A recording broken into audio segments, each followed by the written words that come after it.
Hey everybody, welcome to the MMA podcast. I'm Karyn Bryant. What is up, everyone? Alonzo Menefield here. So big week. We just had UFC Minneapolis. We have UFC 239 coming up. We'll get into all that fight stuff. I had a good time out in Minnesota. But Alan, around the house? Have you turned into like Mr. Fix It, Mr. Handy? What's the deal? You got like your own like HGTV show coming up? What's the deal? HGTV. I wish I was that good, Karyn. I would love to. If I had the skill set to do everything, I see Cowboy. He does a lot of stuff like that. Yeah. If I had that skill set, I would be looking for a show. I'd be emailing the studios and stuff. Right. But I'm kind of like, I know what I could do. You know, I'm pretty good with cutting stuff and repairs and paint. But when it comes to plumbing or electricity, I don't mess with it. But yeah, doing a little decor on the front of the house, the front porch, need a little touch up. So getting my hands dirty. After this show, I'm gonna go get back into it, so I'll get to work today. Nice, very nice. Yeah, well, like I said, I had a good time in Minnesota. Unfortunately, we were staying out of the city, so I didn't really get to hang out. I was able to snap a picture of First Avenue because it was right across from the Target Center where the fights were. Yeah. Years and years and years ago, I had gone to Minneapolis and actually, went to First Avenue and saw Prince and. I believe, Oh, dope. yeah, it was pretty cool. And like Lenny Kravitz came out and joined him on this. It was wild. Wow. Long time ago. But no, Minneapolis was very cool.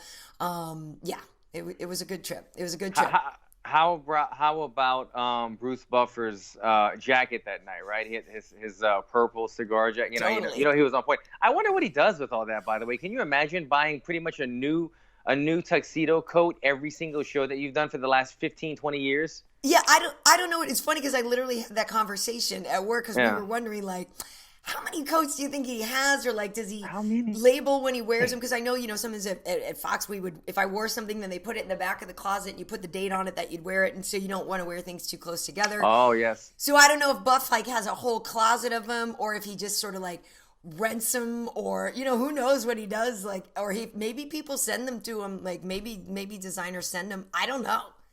Yeah, like maybe he doesn't buy them, maybe he just wears them and returns them, Right. or they probably let him keep them. But Exactly. I don't know, but I think I get the vibe that he's a bit of a collector type. I Because think the so. one time we brought up guns, I told him, he said talking about Glocks. He's like, yeah, I got a Glock, and then he goes into like just kills my Glock story. He has like the most rarest Glocks ever made, and he's got like 500 of them. And I was like, okay, yeah, I've got one Glock, but. Yeah, so I get the sense that he's a bit of a collector, Yeah. and he's got expensive taste, I would imagine, Yes. as well. So I would love to see his closet. I'd love to see Bruce Buffer's closet. That'd be I know, very me interesting. too. His shoe collection and coat collection Totally. probably would put all of ours combined to shame. So Exactly, and be you nice. probably only needs like you only need like 5 pairs of tuxedo pants, right? It's like certain colors or something, and then you just change the jacket out and all change that. it up. He probably has a button that he hits and it rotates to whatever Exactly. month it is. Like Alicia Silverstone in Clueless, she's got remember Yeah. the closet things. Yes, I remember exactly. Nice. He's got it. Well, now that we got the fashion part out of hand, Woo. I don't know. We didn't do picks, and I'm not sure where you stood in the main event though with Ngannou and Junior. They're both so likable. I didn't want really either guy to lose. Mm-hmm. It's just like with Francis when he's firing on all cylinders, and just how powerful he is. I felt like Junior could be so smart and could outbox him and could be a smart fighter, but could just get tagged and knocked out. And of course he did, and he kind of lost it on like this lunging, reaching punch and got caught on the out of it. I was like, Junior, you knew. Yeah. I felt like as soon as he did it, he was probably like, crap, Yeah, I think you took the words out of my mouth. I mean, he knew it, and he's a smart guy, and he's he's not going to try to hype something up that's not hyped up. He was very honest, I think, in his assessment of what happened in the fight, or more so like what went wrong. And when he said in the post fight that he goes, I kind of, not to take anything away from Ngannou, but I kind of gave him the fight. And you said, oh crap, he did. He put himself way out of position in range, and he had kind of his back turned right there. It was just a bad time punch. But with that said, that's kind of his punch. That's the one that he sat down Cain Velasquez with. That huge overhand right. He almost hits with like the inside of the knuckle sometimes. It doesn't turn over because he like elongates it. But he was trying to do the same punch against a much rangier guy in Ngannou, and just kind of went for it a little bit too far out of range. Yeah. Yeah, it's tough. And, obviously, Francis doesn't even need to connect. Hi, what's going on with that? Get you a sip. Good morning. Sorry, and this really is just coffee. But Francis obviously doesn't need to fully connect with you to make an impact, right? Like, we were joking, like, he could just sort of come anywhere near you, you know what I mean? And, like, just go anything. But he did obviously land on him. So it wasn't surprising. I will say this, though. I did go see Francis on Thursday night. I went down into the training room where he was working out, sat down there because Kamaru was cornering him, and since Kamaru was at the desk with me and Rashad, he was cornering him anyway. So usually I don't necessarily always go watch people, but it was like, yeah, this time let me go see what's going on. And Damian was in the room cutting weight as well. And as a pro, like total pro, still handling it with a smile on his face. I mean, not all the time, but but anyway, just watching Francis move, I'm like, when you really are sitting that close, you're just in that little conference room, meeting room thing at a hotel and watching this guy throw punches with Dewey. Like, my God, like just the incredible amount of power. And before I had gotten there, they said he had actually been working on his grappling and stuff. And he had said things about not believing Junior had really a black belt in jiu-jitsu. And the whole wonder was like, is Francis going to try to mess with him on the canvas and stuff like that? I'm glad he didn't, because I think that would have been a bad way for Francis to go. Like, I believe Junior, you know what I mean? But just being there in that training room with Francis, he seems unstoppable. If his power lands, you're done. Yeah, it's I forgot who it was. It was when we did UFC Now with Touchy Feely that one time. He was telling us a story about when he was in the room. He fought on the same card as Darren Till. Yeah. And before the fight, they were warming up in the same little type of conference back room, but where we warm up at the fights. And Darren Till was cracking pads. And he remembers thinking, holy crap, if this guy connects with you, this is some serious power. Right. And so I know exactly what you mean, because when you're in a small room, a small environment, not a huge gym, not inside of an arena with 16,000 people, but you're in the warm-up rooms that's like the size of your living room at the venue, or in these type of conference rooms at hotels at the Holiday Inn. And you're warming up, and you really get a sense of how precision, how powerful, how explosive these athletes are when they're cracking pads. And it really makes you think, oh, okay, like, that does a lot of destruction when it lands. And especially when guys are in fight week and they're on point and everything is firing in all cylinders. Yes, they're cutting weight, but they still have that kind of small bits of adrenaline in them because it's fight week. So they want everything to count. So I know exactly what you mean, man. Like, I try to do the same thing. When I walk into a room and there's 3 or 4 of the fighters cutting weight and I crack pads, I'm like, I want these guys to know that I'm not playing. I'm not playing around. And, you want to give that impression along to your peers as well. So it's a funny thing. And I can only imagine being in a room with Ngannou, watching him crack pads. He's such a beast. I'm curious, though, Karyn, what's the connection? Kamaru and Ngannou, they have a backstory together, or is it just the African connection? I think it's basically just the African roots. I don't know exactly when they met. But Francis from Cameroon, Kamaru is from Nigeria. So I'm not exactly sure when they bonded, but Kamaru was in his corner. So he was working with us on the pre-show and everything and on the prelims at the beginning.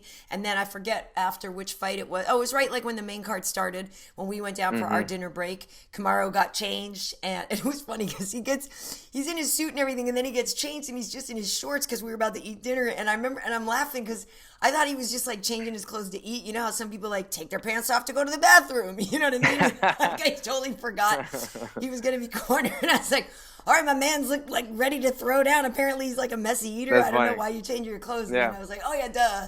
So then he left to go corner Francis and came back up, not long after. Sugar and I started the post show. And then Kamaru came up just a few minutes later because obviously it didn't take him long and it wasn't a long fight and stuff. But I think it's just kind of that African connection. And so like that guy, the other newcomer, well, not other, there was a lot of newcomers, but one of the newcomers, Dalcha, such a hard name to say, Lungiambula, who is also who's from Congo. So I know those guys got acquainted on this card and stuff too.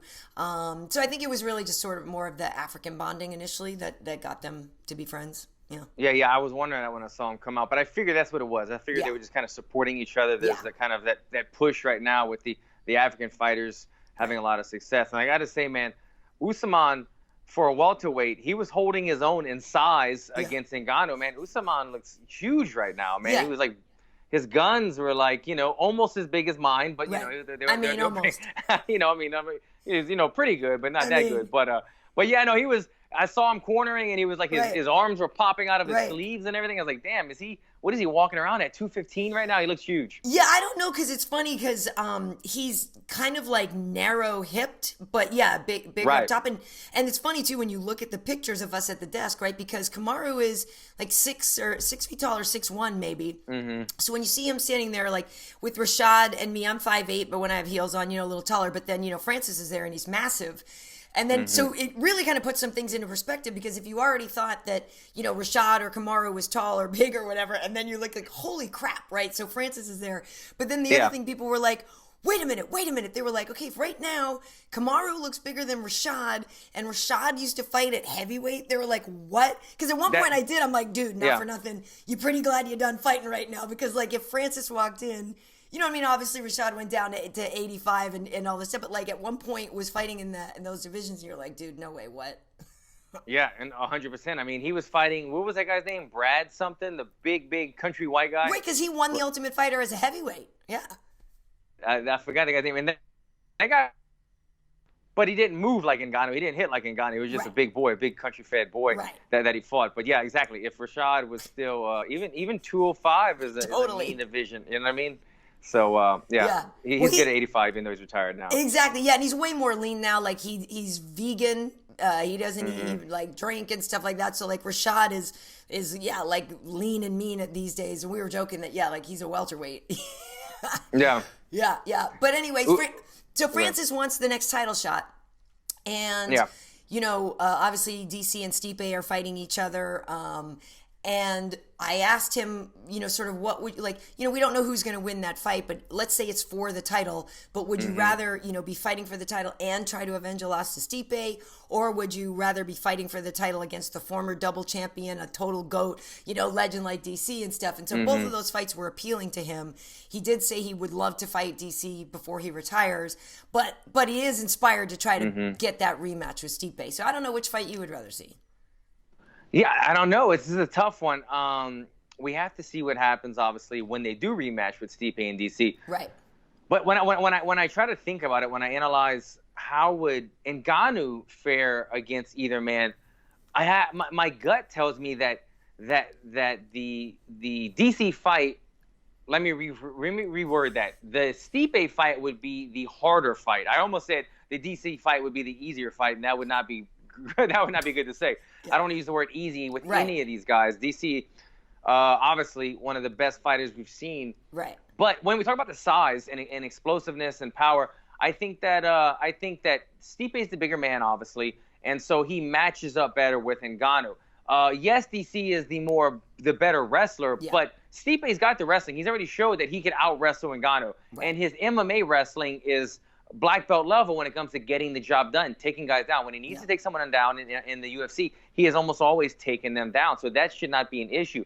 DC is more of a high caliber wrestler, but DC likes to get in close, put you against the cage, throw the high crotch. If not, he'll go run the single leg, dump you type of stuff. So DC likes to get in close, not only for punching range, but for wrestling range as well. Ngannou is a big, long, tall, explosive guy who might give DC some trouble. DC also gets hit not a lot. DC has a phenomenal chin as we know it, but are we going to say, let's see how good his chin is against the hardest hitter in the UFC? That's not a good idea to do. So I would think that the favorable matchup for Ngannou, I think in his head he thinks he would rather fight DC rather than Stipe again, but I don't know. I mean, he looks at them both as they're both probably going to wrestle me. And take me down. So he's got that dilemma against either fighter. Yeah, and it's hard too because I don't want to see DC's head get knocked off. You know what I mean? Like, I don't want DC to be on the receiving end of an Overeem punch. I didn't want Overeem to be on the receiving end of an Overeem punch. You know what I mean? It's like... And possibly like one of his last fights too. Exactly. Yeah. So as a friend of DC's, like I would hate to see him get hit by a freight train.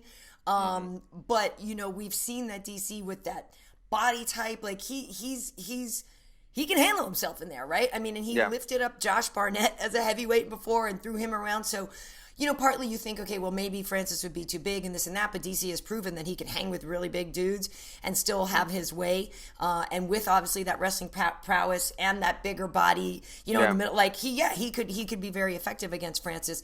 Going to be a huge height disparity. You know, it would be challenging, but DC's been there before. I think it'd be interesting though, like, I don't love that Stipe's been inactive this long. Like, I don't love that he hasn't fought, you know.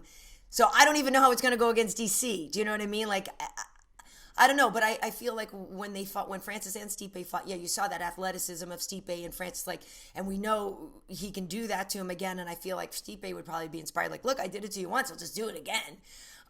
So I am actually curious to see a rematch between Francis and Stipe. I actually sort of kind of want to see what happens the second time around with a better prepared Francis. Yeah. I'm actually just more interested in that personally. Yeah, and let's not. Stipe hasn't been active for quite a while, but I think this will be the hungrier, more inspired Stipe after losing in that fashion. Yeah. And having everything taken away from him. Yeah. You know, he was sitting there in the driver's seat with the baddest man on the planet, and he had that taken away from him. And he had it stripped from him. He was knocked out in front of the world. Yeah. And I mean, there goes his, you know, a lot of his, you know, here comes Brian Ortega. I was going to say no more Modelo ads. Yeah. You know, like, it's like it comes with repercussions with losing and fighting. When you're winning, you're making more money. You have more sponsorships. When you're losing, that stuff goes away. So it affected him. But since that fight, we've seen Stipe very vocal, right? We've seen him on calling out DC, wanting that fight, very hungry. So I'm intrigued. I'm intrigued to see this matchup. The very hungry guy with his back against the wall, Stipe, coming to fight the double champ in DC. But yeah, it's been a while. But you know what? I'm going to use this one against you. You say this one a lot, Karyn. That when you're not fighting, you're healing up and you're getting better. True. And I could see that happening with Stipe. The inactivity, I don't think it will affect him too much. I think he's letting some things heal. He's working on some stuff, and the entire time strategizing at DC how to fight this one person for an entire year. I'm thinking, how can I beat DC? Let me break him down. So I think he's going to be very prepared in the rematch with DC. Yeah, I think he'll be very prepared as well. And I guess partly too, I'm just like mad though, because I like miss watching Stipe fights. Do you know what I mean? I like him. He's good, and it's crazy to think he hasn't fought since then. And like, I like selfishly, I just wish he had been more active, because Stipe fights are fun and he's really good. And so that's really it. But you're right. I mean, I think he had another baby or something, right? And so probably could have really used him. I mean, the guy was on a tear, defended 6 times or something. Like, I'm not saying the man didn't earn a break. Yeah. You know what I mean? I just wish that we had seen him in action more. But yeah, that'll be pretty good. In August. I'm not sure, but you know, the Modelo thing, on a side note, pretty funny little thing. T-Wood and I were joking about this. Like, I guess they had asked him to do a Modelo ad, and at the time he didn't do it because, if you noticed, all the people that were in Modelo ads had lost, right? So Stipe lost, Bryant lost, and I think there was one other one. So at the time, I guess T-Wood was like, he got a little superstitious, huh? Yeah, because it was like the EA curse or whatever.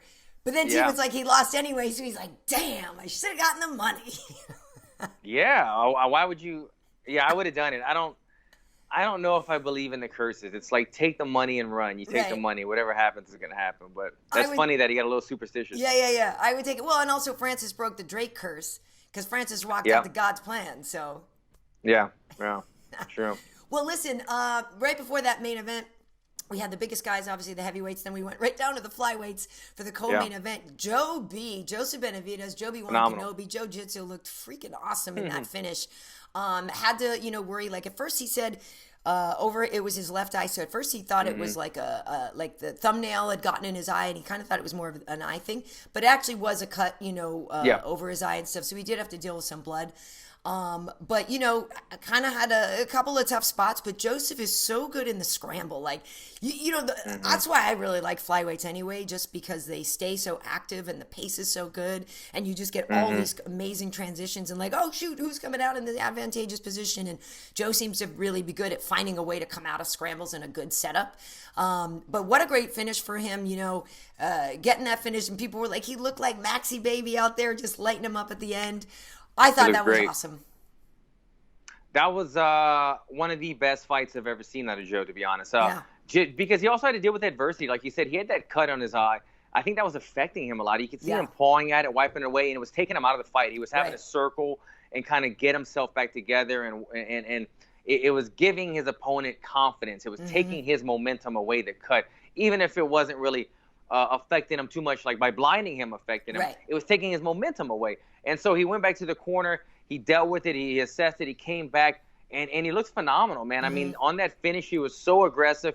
He sat down on his punches. He believed in his punches. And he kind of like, he had, like you said, a Maxi Baby point where he said, I'm going to sit in the pocket. I'm going to finish my combo. I'm going to kind of test the waters. He looks phenomenal. I mean, I was super impressed. You saw, I was really happy to see Aljamain Sterling, what he tweeted out saying, look, if I lost my title, my possible title shot to Cejudo because it goes to Joe.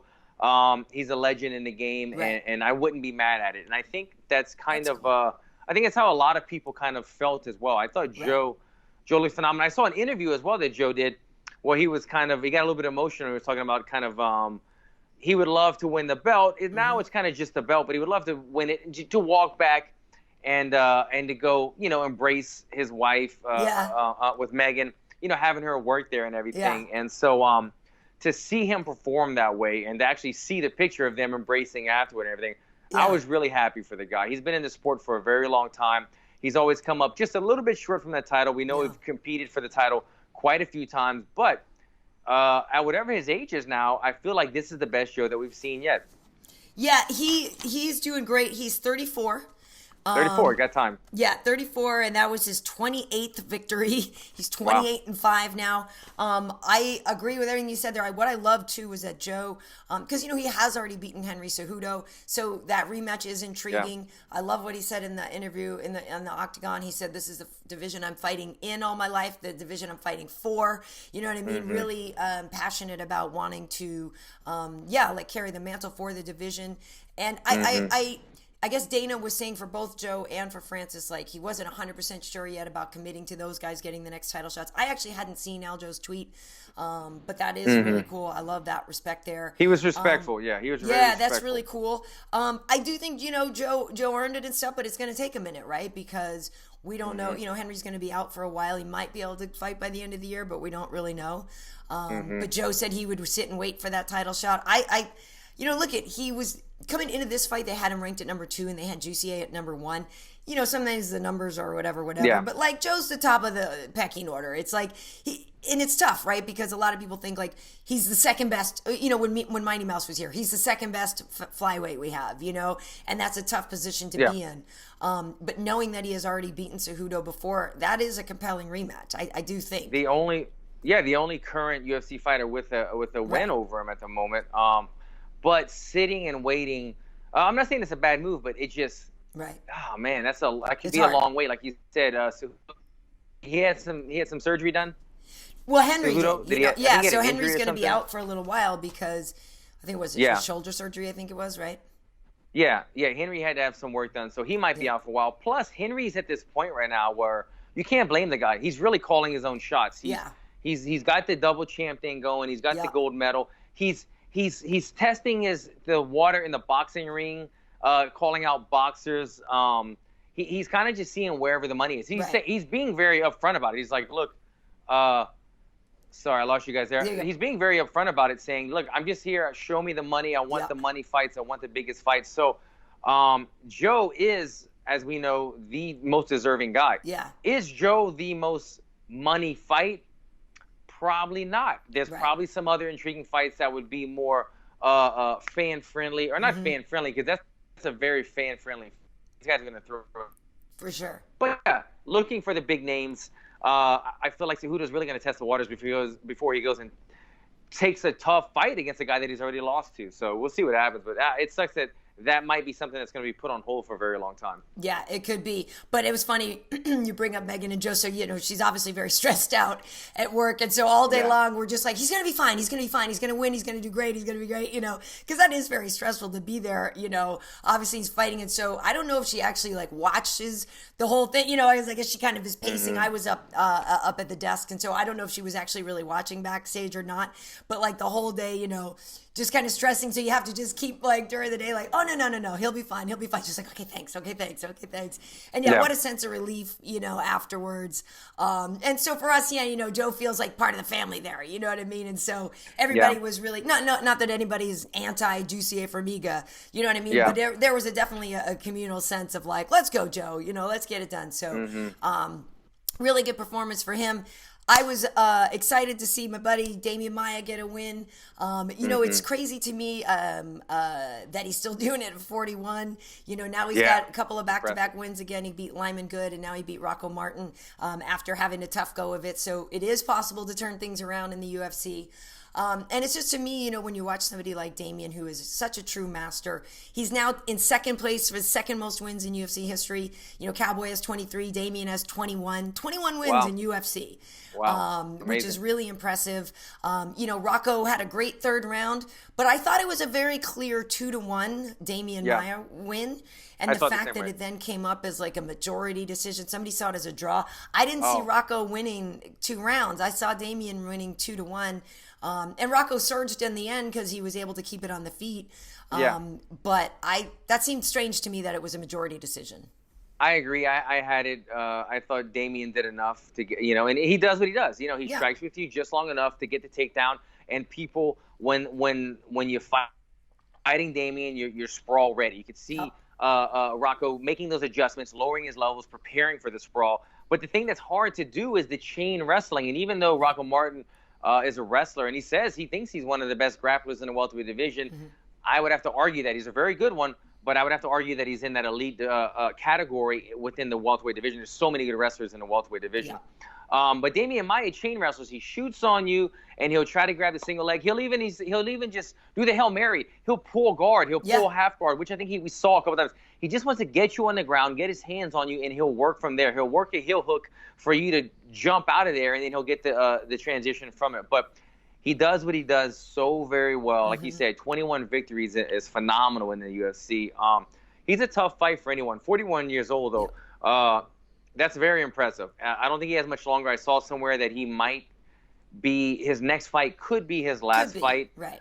It would be interesting to see who he matched up against, because if it was if I was in Damian's shoes and I had such a long and prestigious career with the UFC, I would want to have a call, a shot, a say in who I'm fighting and where I'm fighting for my last one.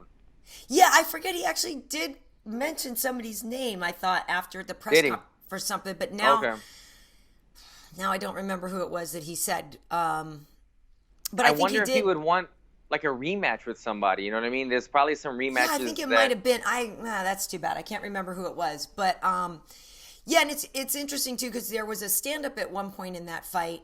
And a lot of us kind of had a problem with it, because he was in the mount, Rocco's back was against the cage, and the ref stood him up, whereas earlier in the card when Dalcha was fighting Daquan, they were in this one position forever on the ground that didn't seem like it was really advancing anything, and they never got stood up. So I did sort of have a problem with that stand-up, but interestingly enough, I was at the airport yesterday, and Herb was on my flight, and so we were sitting there waiting to go beforehand, and we were talking about that.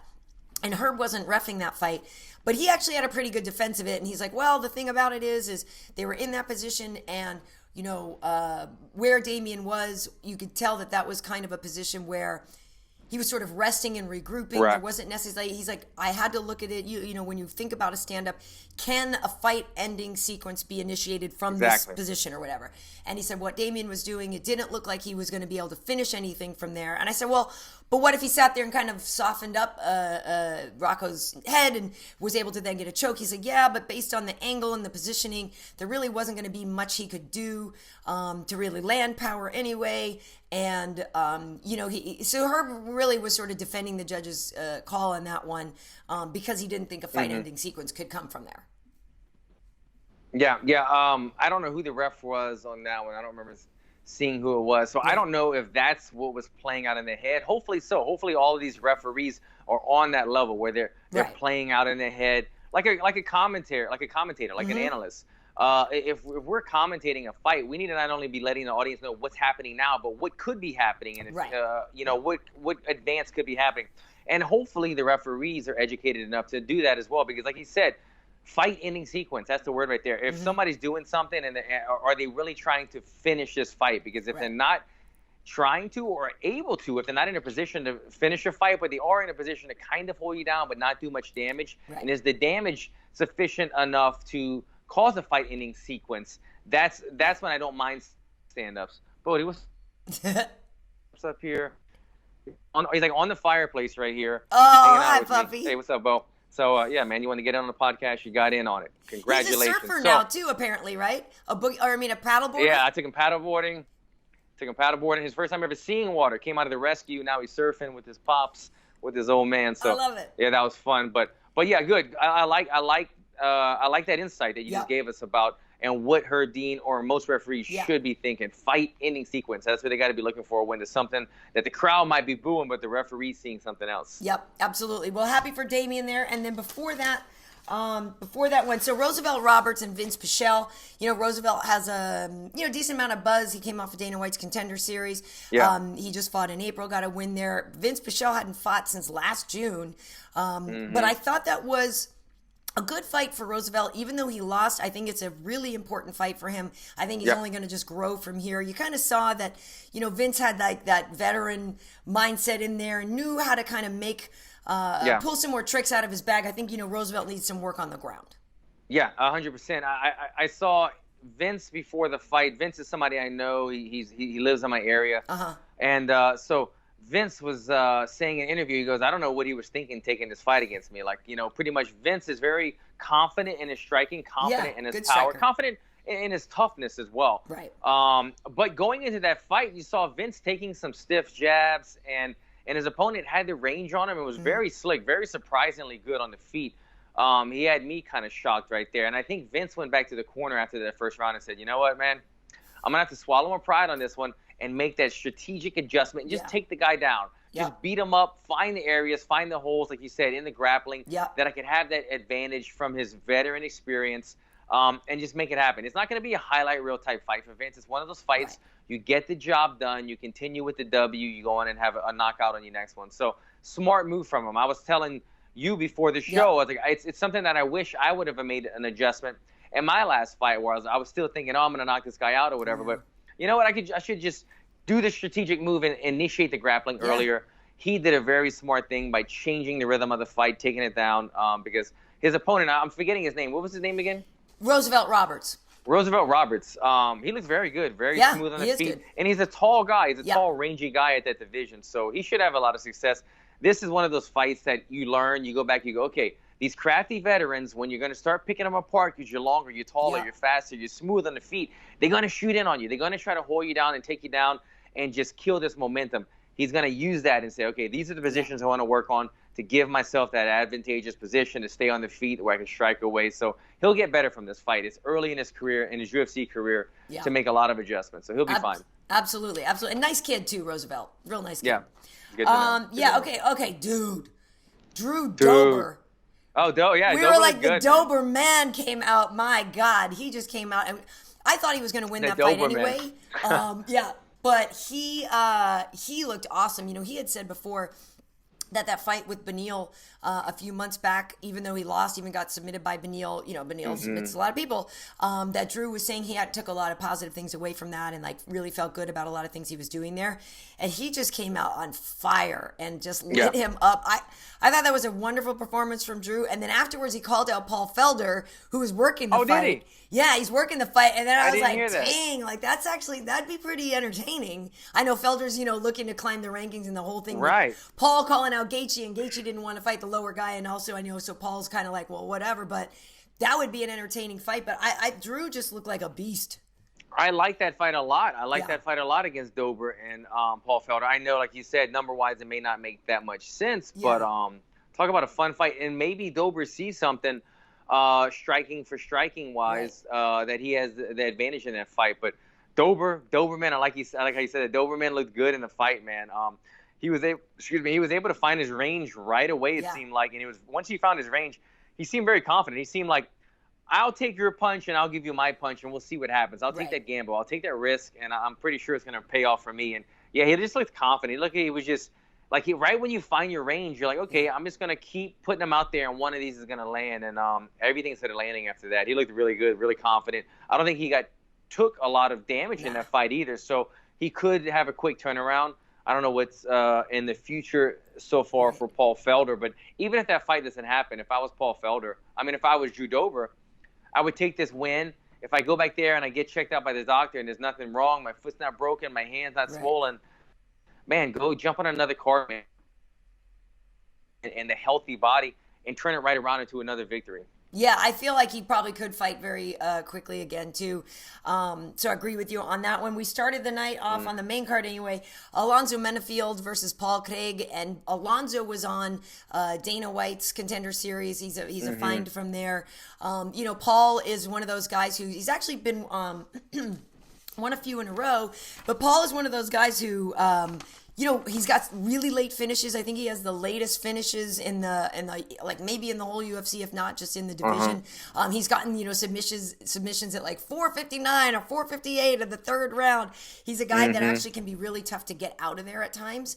Not on Saturday though. Alonzo was able to finish him pretty quickly, and Alonzo's a guy that I think they're gonna. Don't be surprised if you see them kind of pushing this guy a little bit. He has an interesting story. Like, was a kid that was in foster care and the whole CPS thing, and his coach really kind of became his father figure, and interesting, sort of upbringing and turning his life around and really making some positive stuff out of it. And the dude has some power, so good win for him. But I got to know Paul a little bit. I'd never met him before. And I saw him and his homies in the bar at the hotel afterwards. He's a really nice guy. We're talking about the fact that I'm part Scottish and stuff. So he's like, well, then you have to drink some whiskey. I'm like, no, I really don't have to drink whiskey because I'm really bad at drinking whiskey and I don't drink whiskey. And he's like, no, it'll be fine. I'm like, I go, okay, well, it can't be too peaty and it can't be too this. And I'm like, he's like, okay, I'll find you one. So I think he got me a Glenlivet. I'm like, okay, I'm going to need water. I'm going to need an ice cube, and I'm going to just have to pace myself. But he was giving me like a tasting lesson. Wade drinks whiskey and bourbon and stuff. So I was trying to pitch him on the bullet bourbon. They're like, bourbon, no. That's funny, but man. So he's like, no, you got to really smell it, then do this. And that gave me like a whole lesson. But a very nice guy and a person who took a loss in total stride, who was like, yeah, whatever. I didn't win tonight. Maybe I'll win next time. It doesn't matter. Like, really good attitude. Good for him. I saw, just the picture that you posted, or one of you posted. He seemed kind of lit up and in the moment having fun, had his guard down. And I was happy to see that. He seemed like a good guy just from the one picture that I saw. But that's the tough thing, man. Like, if you could take a loss in stride like that, then it makes people like us the next day like, wow, what a cool guy. What a confident, comfortable guy in his own skin to be able to do that.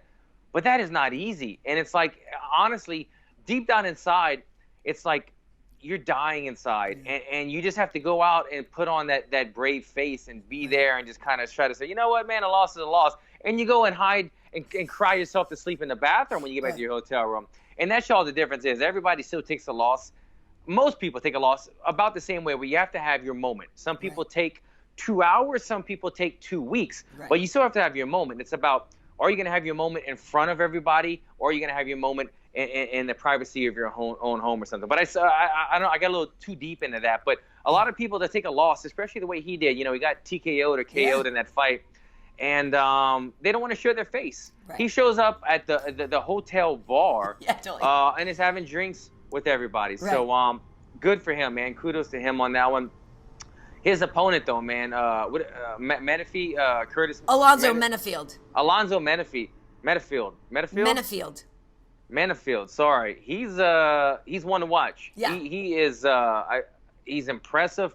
His striking is very good. and he's obviously very explosive. You can see the way the guy's built. I mean, he's built like a football player. He's Big got that dude, very muscular, legs, arms, everything. So I agree. I wouldn't be surprised at all if we see the UFC really starting to push him. He's an exciting guy. He's only got 2 fights inside the UFC. Yeah. He's still on his way up here. He's still pretty a green, newcomer to the organization, really. But he looks good. It's his second official UFC fight. Yeah.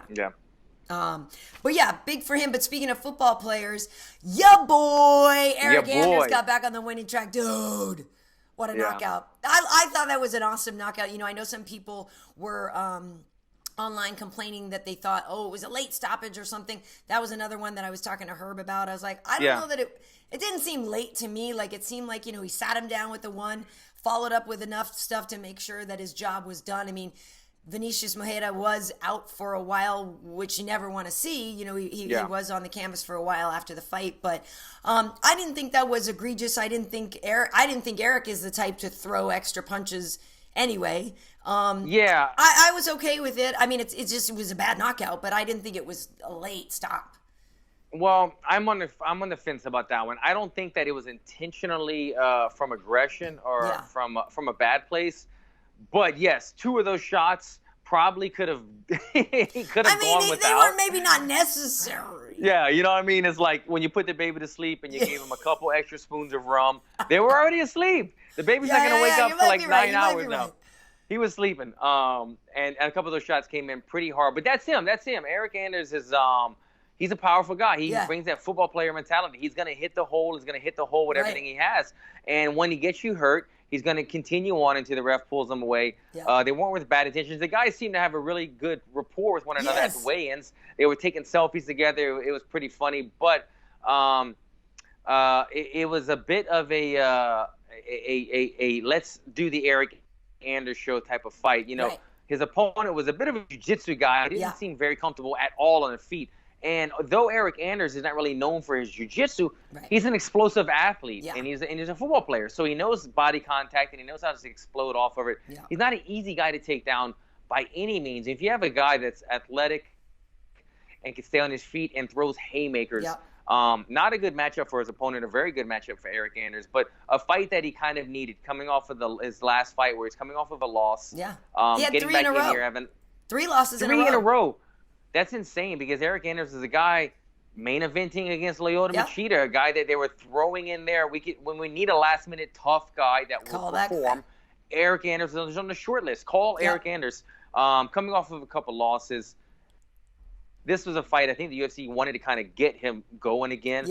And boy, did it do so. Highlight reel finish. He's unscathed. He could probably fight again soon. I know he likes to stay active. That we could see making a quick return in a short time as well. Yeah, no, he actually said he wanted to get on the San Antonio card, which is the end of July, because his buddy Walt Harris is on that one. Walt was there with him as well. They're teammates. And I think Eryk is initially from Texas or something, so he had mentioned that. I'm like, that's only a month away. Like, I don't know if he should fight that soon, whatever, but, obviously it's not up to me. But one thing I thought that was interesting is, included in those losses, one was Thiago Santos, who's fighting for the title this coming weekend, which we'll get into. One was Lyoto, and one was a split decision loss to Elias Theodorou, a fight a lot of people thought Eryk actually won. Oh, yeah. You know what I mean? And so it's weird, and his loss, like the loss to Thiago, that was a short notice fight and a war, and they both of them were about to die. That fight was bananas. And so I think he is a guy, like you just said, he's a guy that the UFC likes to have around. He's an entertaining guy. One thing, too, that I thought was interesting, said he did a lot of work mentally. He was working out at the PI. He saw, like, the hypnotherapist guy and stuff. And, he said a lot of the work that he did in this fight was between the ears. He said he was working on his head a lot. But one thing he also did say is, he was fighting up at 205, and I guess the last time he fought at 205, he didn't really do the strength and conditioning part of it to be a 205er. It was sort of like, hey, this is closer to my natural weight, and I can just kind of go in there and do this or that. And he said this time kind of approached fighting at as a 205er, you know what I mean, in a different way with the preparation physically as well. And you saw the results there. I mean, he looked like a beast, so... That's interesting. And you said he did this training at the PI? He did some. He didn't do all of it there. Okay. But he did some of it there.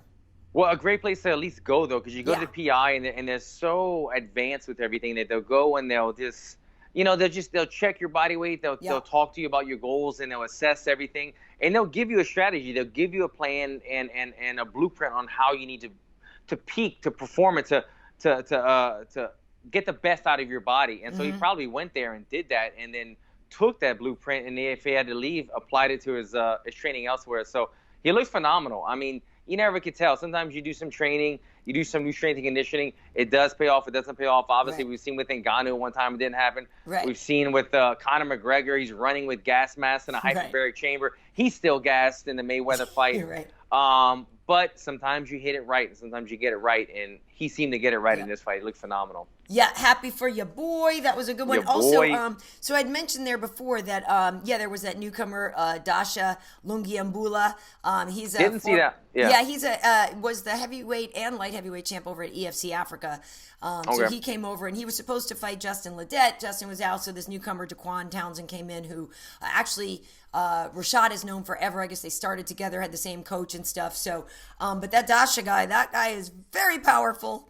Yeah. So, hello. Welcome to the UFC, Mr. Light Heavyweight. That's kind of nice that they're fleshing out that division a little bit. But I was very impressed with Amanda Ribas, the new Brazilian woman who came, debuted against Emily Whitmire. And long story short, Amanda was supposed to come to the UFC like 2 years ago. And then she got popped by USADA. Turned out it was a tainted supplement that they eventually cleared her. But by the time they cleared her, she'd almost pretty much served the whole 2-year suspension, which sucks. So on the one hand, she was saying the suspension was okay because it gave her time to, work on herself even better. And she was able to compete in jiu-jitsu and different stuff like that. But so she was just so much more fired up to even come here now. You know what I mean? And like, okay, I've been waiting for 2 years. And she just came out and looked so good against Emily, got a submission in the second round, and met her in the hotel later. Really nice personality, cute girl, but on the microphone, like she was so endearing. She's like, because she's a judoka, she has black belt in judo, black belt in jiu-jitsu, but she's like, but I'm a white belt in English. I'm sorry, and this and that. But she was, I think the whole world fell in love with her after that. She was great. Funny. What a light! I'm psyched she's here. Real cool girl. That's like a page out of Machida's book. I feel like Machida would be like, oh, I'm a blue belt in English. And like he would say that now and then. That's how fighters think. Everything is like a belt system. Cute. And I do the same thing. I didn't get to see that fight. I'm going to have to go back and check that one out. Yeah, she's good. And then also Maurice Green, the crochet boss, beat Junior Baby Albini in the opener. That is probably, unfortunately, the end of it for Albini because that's 4 in a row for him. Oh, wow. Unfortunately. Nice guy, though. Nice guy, but he didn't get to train. He had to stay at home in Brazil this time for the camp. Didn't get to come to ATT, I guess. His wife had a baby and stuff. So, I think his camp for this one maybe wasn't as great as it could have been. But Junior, what a nice guy. I mean, it just sucks. You just hate to see that. But also the Jared Gordon-Dan Moret fight I thought was pretty good. This was interesting right by our ESPN desk. Dan Moret had bought 100 tickets or something for his friends because he's from Minneapolis, or from the Minnesota area, and so brought a bunch of people, and we were like, that can go one of two ways, bro. And so at the beginning of the fight, Dan was doing really well, and they're elated, and Megan even did one of the segments from there, and they had a camera on the crowd, and they're like, yeah. Well, then Jared Gordon starts coming on, you know what I mean, and then they're like, they're on their feet still, but they're quieter. And then Jared Gordon's, and then they're sitting down, and they're hunched out, and they're like, oh, watching his fans, and his friends watch him not winning the fight was a little bit tough. But for Jared Gordon, Rufus Sport guy, just learned how to, like we were talking about earlier, make some adjustments and come out and get the win. So I thought that was a pretty good fight. Oh, you know what? I saw that. Was that like a lightweight contest? Yeah, they are lightweights, exactly. And I saw Jared at the hotel later. Took a picture with him. I was mistaking him for Vinc Pichel at first. They both had their heads shaved and this and that. And then I was like, oh, dude, I'm so sorry. But nice guy. But lightweight fight. And is he the one also that spoke afterward about Yes, overcoming addiction and stuff. Yeah, exactly. Yeah, thank you. I was blanking on that one. Yeah, okay, great. I did see that fight. It was a good back and forth fight. A good, and then I thought afterward that was a very a powerful and courageous statement that he had, for sure, to do that. I saw he was getting a lot of love on social media from that, so congrats to him. Yep. And the other one was Ricardo Ramos got the win over Journey Newson, who is like Bisping. Bisping was so proud of him afterwards. We were laughing because he said, because Journey, like, he was good, you know? I mean, it was a tough fight, but what did he goes like, look at Newson being a bit of a nuisance, wouldn't you say? And, like, Michael was so proud of that line. Oh, my God. I can see him. He's being so cheeky out there. But no, I mean, even though, you know, he didn't get his way in his debut, Journey looks like he's got some talent here. So, yeah, top to bottom, entertaining card. There were finishes. A lot of finishes. There was some, like, holy crap moments. There was, the great knockout. I had a good time. I had a real good time. I think, if I saw correctly, I don't think they gave a fight of the night bonus. I think they gave 4 finish bonuses because there were so many finishes and not really one fight that stood out tremendously. That was a barn burner. So I think that's the right call too, though, because I remember at the end of the card thinking, damn, this is one of those cards that you get a knockout and you're like, yeah, I got the money, and then the next guy knocks in the next guy and you're like, shit. Then now it just becomes you know, it's like a crapshoot. You don't know who's going to get the bonus. So giving 4 performances was a good job by the UFC. Yeah, it was Francis, Joseph, Eryk, and I think Drew. Oh, that would make sense. Yeah, those are 4 I think good it was ones. Drew. I think it was Drew. But yeah, no, it was a good time. Minneapolis was nice. Like I said, I'm sorry I didn't really get to see the city too much, but the Mall of America was pretty dope. And I went over there. We went over after we did the pre-fight show. Yeah. And hilariously, you can have a Hall of Famer and a champion who are chicken, you know what, when it comes to getting on a roller coaster. And I'm like, dude, we're in the mall. Like, even the biggest roller coaster in the mall wasn't that big. I do love roller coasters. And so we decided to do one of them. And I was like, well, let's do that one. At least it has a loop in it. And they're like, a loop? Like, you guys, like, come on. And they have, like, one of the things where you sort of dropped it first, but it's not that high, you know? How long was the line in the Mall of America roller coaster park? Not at all. You just wait, like, 2 minutes. Like, nothing. Oh, okay. So you guys didn't have to wait for, like, an hour. No. You don't have to wait at all. And there's a few different ones. And, like, I mean, I understand why that place is there. If, you know, it's obviously very cold in Minnesota a lot of the times of the year and you go there. But, like, just pulling up to that place and the parking lots and all this stuff, you're like, oh, sweet Jesus. Like, I can't imagine being there in a holiday season or whatever. But we walked in and went to the kind of amusement park first. And so it's funny because we were, you know, we took some pictures on the coaster beforehand, just like clowning it up. But then Rashad bought the one that, you know, when they have that thing that takes the picture while you're on the ride. So he bought that one because it's hilarious. That's the true feelings, right? Mean mugging beforehand and like playing around beforehand. Yeah. We're about to go do this. Right, and then... oh, I'm so scared. Right, but the one where we're actually riding it, I'm cracking up laughing. Rashad's cracking up laughing. And Kamar was like wincing and was scared. It's hilarious. That's funny. I know. That was a funny picture. I'm glad you guys posted that. The mall, man, that's what you do when you travel. Yeah. Like doing these UFC shows, sometimes they put you in random places. Sometimes you're in a city, but like you said, you're like away from the city. You're not really next to the downtown area. Hit the mall. That's all me and my cornerman do. We go walk the mall. Walk back to the hotel. It's like, that's what you do. But Mall of America would seem like a pretty good one to go walk if you're over there. It was. And so we passed, like, Roosevelt was there while we were there. Then we did another one of those roller coasters, kind of like the ones at Universal where you're in it and it's the 3D thing. Oh, yeah. We did that. But so then we were walking around and all of a sudden, because I, you know, all this travel and stuff, you get jacked up. I looked over at a place. I was like, that says acupressure. And we all start walking over. And as we're getting closer and closer to the door of this place, we're all like, yeah, man, I could use something. So we go in there and there's just the menu, you know, one of the places where you get the massage, but like, you know, you're still clothed, you know, you're just there. But all 3 of us were like, yep, we need something. So we all got like half hour, you know, work on us. And then you come out of it like in a dream state. You know what I mean? You just kind of walking around and all right, go back to the hotel now. But yeah, Mall of America it is worth the trip. It sounds like you had a good time. Roller coasters and massages at the mall, man. Exactly. But this week, obviously, UFC 239 at the end of the week. I don't know if we're going to do picks on this one now. There's so many good fights. But the main event, you know, John Jones versus Thiago Santos. We had a media day with them last week, so on MMAHeat.com you can see my interviews with the 4 fighters in the main and co-main event.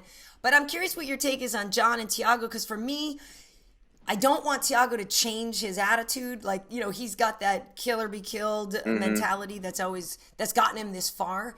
And I worry that, like, you know, you get to a title fight and all of a sudden then you're like, I better play it smart because now I'm in the title fight. And it's like, part of me wants you to just like, no, dude, that's how you got here. That's how you should fight. You know, I don't know what you think his approach should be against John. Yeah.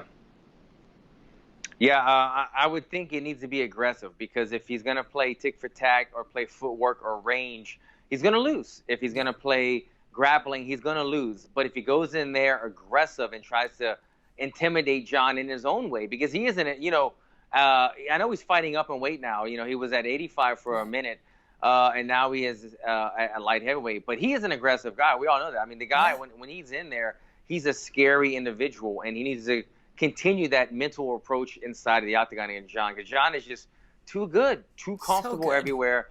The range sets everything up with John. He's able to put his hand in your face and you can't hit him.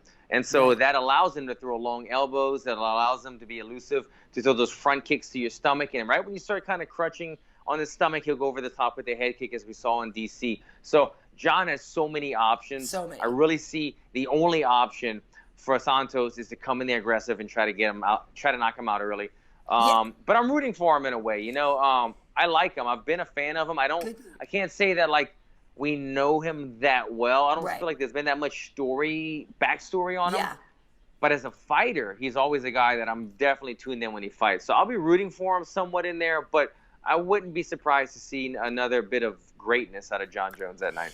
Yeah, I agree with you. I think he has a chance, right? Because he also, I don't know exactly their wingspan. Obviously, we know that John has the longest reach, but Thiago's got pretty long reach as well.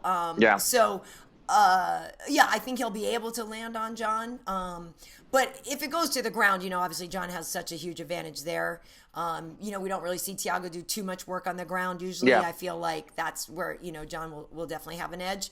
But it's weird. It's not like, because John is amazing, right? So it's fun to watch him be great, right? It is entertaining when you watch somebody who's the best at something, like in their element and just kicking ass and taking, you know, like it's fun to watch. But I understand how people want a little change of the guard sometimes, right? Because if one thing changes at the top, then it means so much difference all the way down. Exactly. So I don't know if it will happen, but anything can happen. So I could see John Jones going in there, and without, no disrespect to Santos, but because I said I like him, but I can see John trying to make this look easy, because I feel like that's the headspace that John Jones is in these days. Yeah. You know, he's always been a phenomenal athlete and almost kind of made things look easy just because he was so good. Yeah. But he would go back and forth in wars, or he would stand up for a long time, or he would try to clinch a knee and elbow you and try to get these highlight reel finishes. But I feel like John Jones now is like, I'm a businessman. I'm on the straight and path. I'm just going to go in there. I'm going to strike with you. I'm going to keep my distance. When you get aggressive, I'm going to circle. And then I'm going to take you down when you get aggressive. And once I take you down, I'm going to stay on top until you make a mistake. And then I'll submit you or I'll TKO you. He's kind of like, as long as there's these next guy in line type of people, I'm going to continue doing that. When there becomes the battle, the beef, the war, the DC trilogy, those type of battles, I feel like that's when the emotions of John Jones comes out more. But while there's guys right here that aren't really going back and forth mentally with John Jones and not really provoking him in these emotional ways, he's like, I'm going to be the better, smarter fighter and just find the easy route to victory. I kind of see that happening again on this night. Yeah, it's kind of hard to think that John will lose any time, really. I mean, like, you could argue the only way John is going to lose is if he fights at heavyweight. You know what I mean? Another division, exactly. Yeah. Yeah. Well, Amanda Nunes will be defending against Holm in the co-main event, and I find it just really hard to bet against Amanda. Yeah, same thing. I'm sorry, guys. We're not giving you guys a whole lot today. Sorry. We're taking the heavy, the easy bets here, but I mean, come on, the most dominant female athlete ever in a lifetime. Remember that? Remember we heard that before? Right. It's Amanda Nunes. That's who it is, the Lioness. I mean, she is phenomenal. She's just good everywhere. She's the hard hitter. She's the stronger one. And, oh, by the way, she can knock out people like Cyborg and stay in the pocket. Right. Yes, Holm has a different style. She brings a different dimension inside the octagon. But I see this fight, and hope maybe you can remember, Karyn. You got a pretty good memory with these things. Holly Holm lost that fight that one time. It was like a close split decision to Jermaine that Muay Thai. Thank you very much. I knew you. Jermaine Durandamy. Yeah. Yes, but it was like Holly Holm using her blitz style. She's very effective at that. Using her blitz type of style. Not as much power on him, but blitzing, scoring in her. Jermaine Durandamy, sorry. Jermaine Durandamy, was more Jermaine Durandamy. Yeah. I'm going to get it. Was using more of the aggressive power striking side. Yeah. So Holly Holm might have been landing more, but she was kind of taking more damage whenever it came punch to punch. You could see the power differential. And I could see the same thing happening here with Amanda Nunes. Holly Holm will be using her footwork. She will be trying to use her blitzes and evade on the outside of the blitz. When she's finished with the blitz, she's trying to angle off. She's a southpaw. She likes to get her head on the outside. She likes to blitz in forward and then angle her head out, set up a kick or something after. But I don't see it knocking out Amanda. I don't see it throwing Amanda off of her game plan. And I see when Amanda does connect, it doing a lot of damage. Am I saying there's going to be a finish in this fight? I don't know, because Holly Holmes is tough to finish on the feet. She's got a good chin. She's been knocked out before, very bad, and box. Still got a very good chin. Love watching Holly, but we're just talking about like the GOAT right here. We're talking about the GOAT of women's martial arts. And I feel like Amanda is just going to be too big, too strong, and get the job done. I don't know if this is going to go to the finish. I think this is going to go to the score, to the judges' scorecards because of Holly Holmes' style. But there's going to be some damage taken on from both ends, but more so from Holly Holm. I can see that happening. I agree with you that it could go to the cards. I definitely do think it could. Yeah. I don't think, it may not necessarily get finished because Holly has such good footwork too, that she Holly's not an evasive. in the pocket trader. Yeah, she's not going to sit there and give her a target. She can get clipped, but she's not going to stand in the pocket as some of her other victims did. Right. Yeah, no, I think it's going to be interesting, but I do think it probably will be and still. But there's also, we have Jan Blachowicz versus Luke Rockhold. Very curious to see what Luke is like these days, right? Because it's been a while. Yeah, been a while, man. And it's a 205 as well, correct? I think so. Yeah, I believe this is a 205. This is his 205 debut. Been a minute. Luke is like a very good fighter, but he's also kind of hit or miss. And you kind of don't know which guy we're going to get or maybe what his headspace is. So it'll be interesting. It'll be interesting to see him back inside the octagon. I think I'm taking Masvidal over Ben Askren. Masvidal over... I'm taking it. I don't know if that's the fight I would put money on. Right. But, yeah, I'm definitely picking the striker, But Masvidal, you can't sleep on him, man. You can't sleep on his overall game. But Ben Askren is just so smothering and good at what he does. Yeah, it's just, Robbie almost knocked out Ben. Yeah. And Jorge is a great boxer also. Yeah. And we know what he just did to Darren Till. So he's got power to take out a big dude. But yeah, Ben is amazing at what he does. And it's kind of like the Damian Maia approach, right? Like, well, you know what he's going to try to do. Can you stop him? I think Masvidal is like a guy that people just don't really appreciate how good he actually is. He is. I agree. But that is a tough one. But and then there's also Chiesa versus Diego Sanchez, which is actually going to be very entertaining, I think. I think so. It's an intriguing fight, game plan, strategy wise, because it's like Chiesa doesn't really like to stay on the feet. He's a little bit uncomfortable on the feet, and Diego is probably the more comfortable guy on the feet. But he takes a shot to give a shot. Both men, I would say, have their strength when they're on top on the ground. Who's got the better wrestling game? I think Chiesa would be the bigger fighter. He's going to be the taller, rangier guy. Diego. I mean, I don't really say much. Diego. But I don't know where this fight's going to play out. I could see the youthfulness of Chiesa being good on the ground and then taller on the feet, getting the better part of Diego. But then I could also see a little bit of kind of what happened with Mickey Gall, where Diego's so tough and knows how those veteran savvy moves of knowing how to stay where his strengths lie. Right. And maybe just saying, I'm going to be the tough, gritty guy on the feet and make you stand and fight me on the feet. And then we have a striking match, and Chiesa ends up looking uncomfortable, and Diego gets the best of it. And how crazy would that be for Diego to get another victory off of another name on a huge card, and like set him up for another big fight, and a fun fight? Yeah, it'd be incredible. It'd be incredible. I mean, the guy won the Ultimate Fighter won. Like, what? One. Uno. And the night before the fight, he's going to get inducted in the Hall of Fame with Clay Guida for their fight. Oh, great.